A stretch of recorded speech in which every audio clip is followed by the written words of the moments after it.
Hello viewers, আসসালামু আলাইকুম। Welcome to my Aurora cooking studio. বাইরে এখন যে তীব্র গরম, এই গরম উপযোগী একটা কোল্ড ড্রিঙ্কস নিয়ে আজ হাজির হয়েছি, আর সেটা হলো কোল্ড কফি।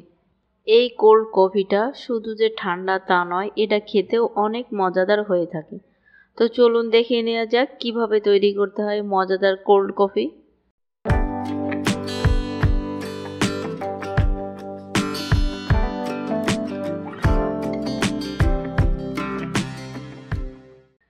আজ এই কোল্ড কফিটা তৈরির জন্য আমি এখানে নিয়েছি 1 কাপ পরিমাণ দুধ।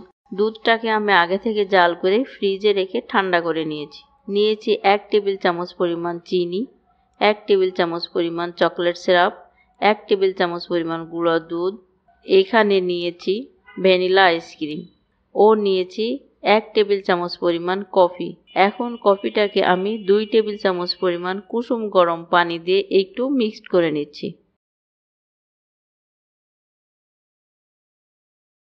কফিটা মিক্সড করা আমার শেষ।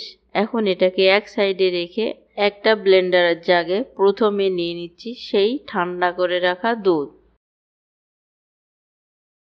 দিয়ে দিচ্ছি চিনি, দিয়ে দিচ্ছি সেই মিক্সড করে রাখা কফি,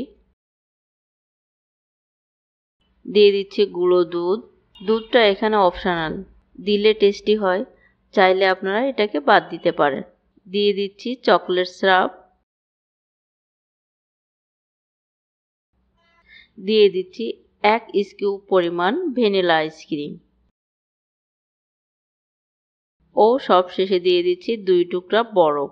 এখন এটাকে আমি 2 মিনিটের মতো ব্লেন্ড করে নিব। এখানে একটা কথা বলে রাখি, আপনাদের ব্লেন্ডার যদি লো ক্যাপাসিটি হয় তাহলে বরফগুলোকে অবশ্যই একটু ভেঙে দিবেন। এখন কোল্ড কফিটা সার্ভ করার জন্য আমি গ্লাসটাকে একটু ডেকোরেশন করে নিচ্ছি। চাইলে আপনারা এই চকলেট সিরাপটা দিয়ে 10 মিনিটের জন্য ফ্রিজে রাখতে পারেন, তাহলে ডিজাইনটা সুন্দর থাকে। আমি অবশ্যই আজ ফ্রিজে রাখছি না।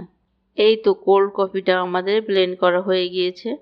এখন আমি সার্ভিং গ্লাসে এটাকে সার্ভ করে নিচ্ছি। উপরে দিয়ে দিচ্ছি বড় 1 স্কুপ পরিমাণ ভ্যানিলা আইসক্রিম।